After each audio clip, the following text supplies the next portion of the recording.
Rahayu, Purkadang. Kita berjumpa lagi pada tayangan Jagat Nalit episode yang ke-61. Kali ini panjenengan semua akan saya ajak untuk mengenali bagaimana roh kasih ini bekerja di dalam kehidupan kita.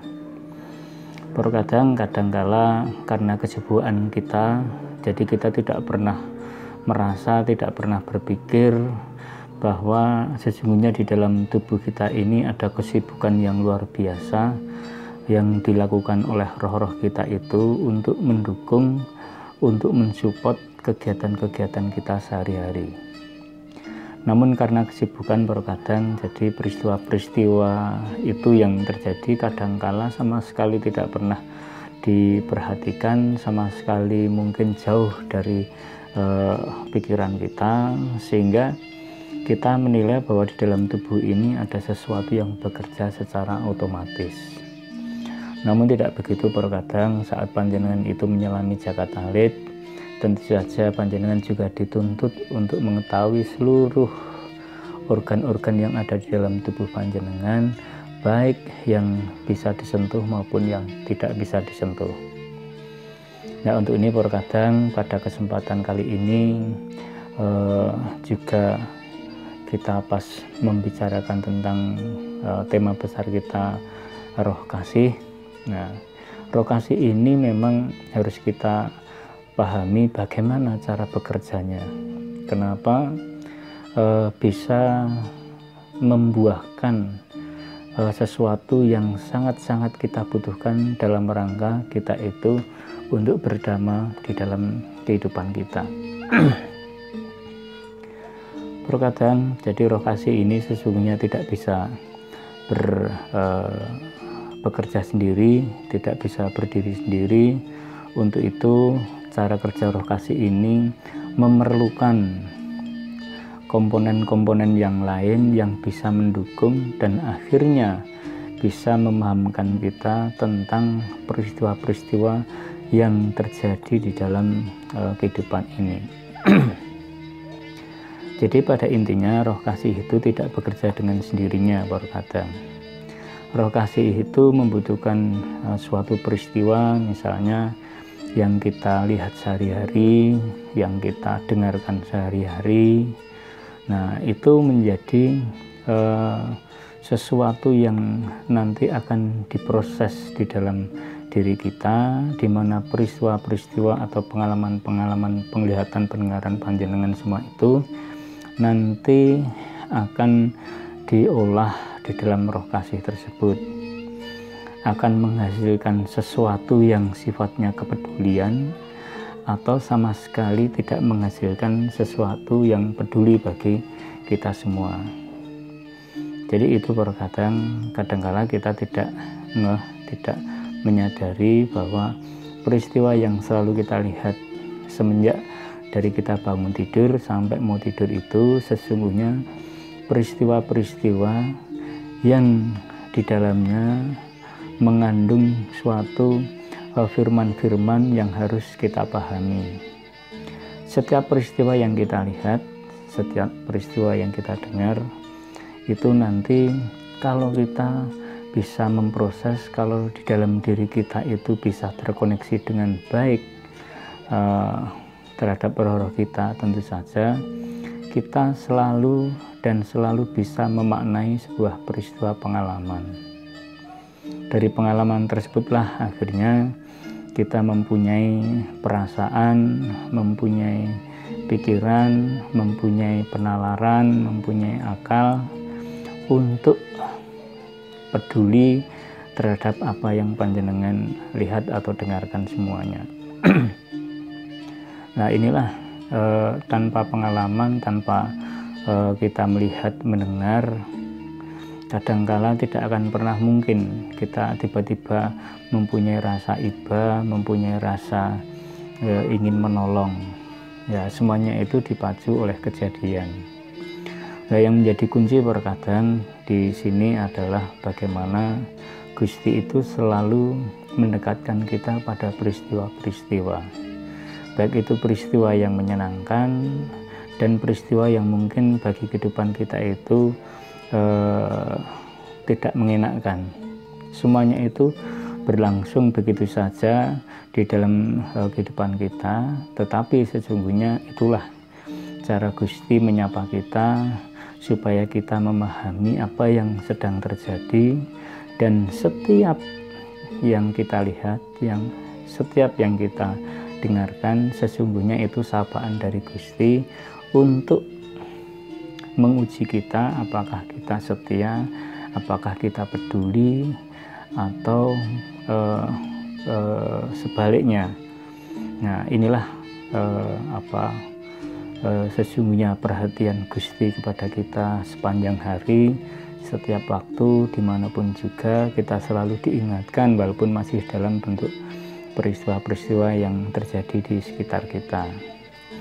Namun dengan keberadaan Roh Kasih, terkadang peristiwa-peristiwa yang kita lihat itu bisa menghasilkan kepedulian, bisa menghasilkan dorongan kita untuk menolong sesama kita, bisa mendorong kita untuk mengentaskan sebuah permasalahan di berbagai tempat.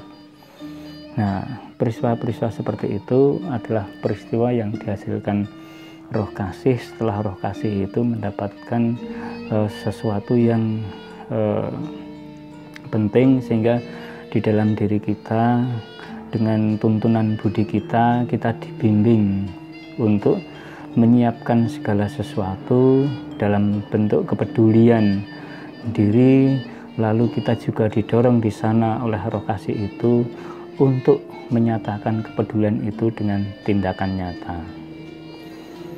Jadi sesungguhnya di dalam diri ini adalah peristiwa kasih yang luar biasa terkadang, dan kita juga tidak menjadi tidak baik seandainya kita tidak mensyukuri apapun yang terjadi menjadi pengalaman kita sepanjang hari ini. Nah, sebagai manusia Jawa terkadang zaman dahulu leluhur kita juga sudah menerapkan ajaran-ajaran di mana potensi-potensi yang ada di dalam diri ini sesungguhnya itu bisa untuk memperbaiki keadaan baik yang ada di dalam diri maupun di sekitarnya.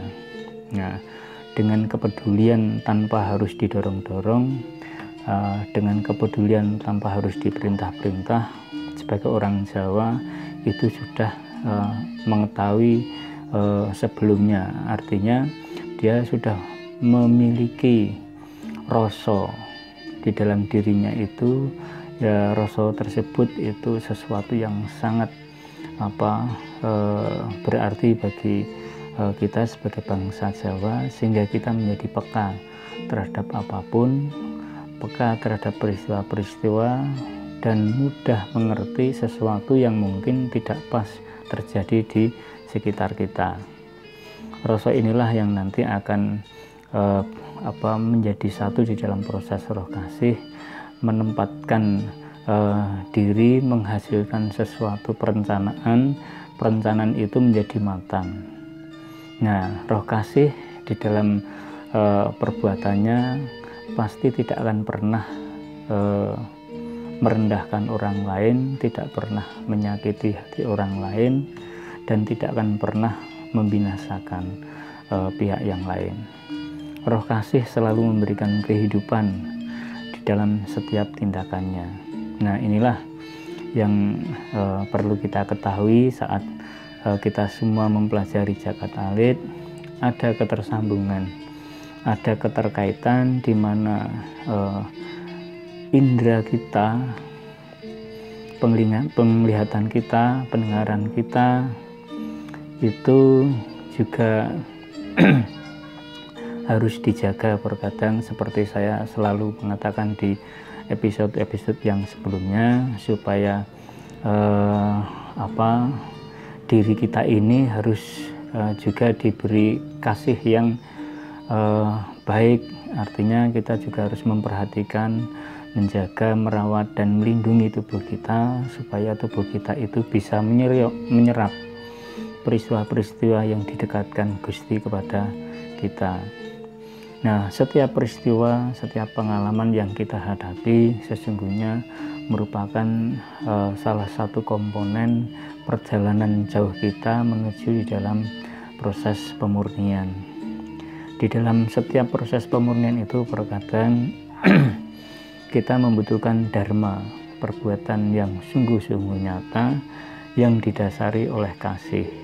Nah, pada saat kita sebagai manusia Jawa mengerti bagaimana ternyata di dalam tubuh kita ini, di dalam kehidupan ini ada kekuatan, ada energi, ada roh yang disebut roh kasih ini, itu menaungi setiap perbuatan-perbuatan kita, maka kehidupan kita akan dipenuhi dengan rasa syukur. Dengan rasa syukur yang selalu ungkapkan di dalam diri kita, maka kehidupan kita insya Allah akan sukacita dan bahagia hidup di dunia ini. Nah, demikian terkadang barangkali pembahasan kita mengenai roh kasih ini, mengenali bagaimana roh kasih ini bekerja di dalam tubuh kita. Apakah bentuknya seperti wahyu, tiba-tiba kita itu mempunyai kepedulian, mak betunduk kita menjadi orang pengasih, tiba-tiba berubah kita menjadi orang yang berubah sama sekali dari kebiasaan sebelumnya. Tidak seperti itu terkadang, semuanya itu ada prosesnya. Proses yang kita lalui ini adalah proses kita itu diuji bagaimana kita itu memahami kehidupan kita ini secara utuh, dan kita memahami seluruh peristiwa rangkaian pengalaman yang diberikan kepada kita. Tentu saja ada yang merencanakan. Nah, di sini sesungguhnya tidak ada sesuatu yang kebetulan, semuanya sudah diatur dengan baik. Dan siapa sang pengatur itu? Tentu saja adalah Gusti yang Maha Kuasa. Demikian terkadang barangkali ini bisa menambah kawruh panjenengan di dalam rohani, menambah kecintaan, rasa sayang panjenengan terhadap diri sendiri, sehingga panjenengan bisa mensyukuri setiap saat, setiap waktu, dimanapun juga, dan panjenengan beroleh iman yang mapan. Dengan demikian panjenengan bisa menjalankan peran-peran panjenengan di dalam bentuk dharma-dharma kebaikan untuk sesama. Yeh, mangkatan berkadang matur nuwun, kita nanti berjumpa lagi pada episode yang lain. Rahayu.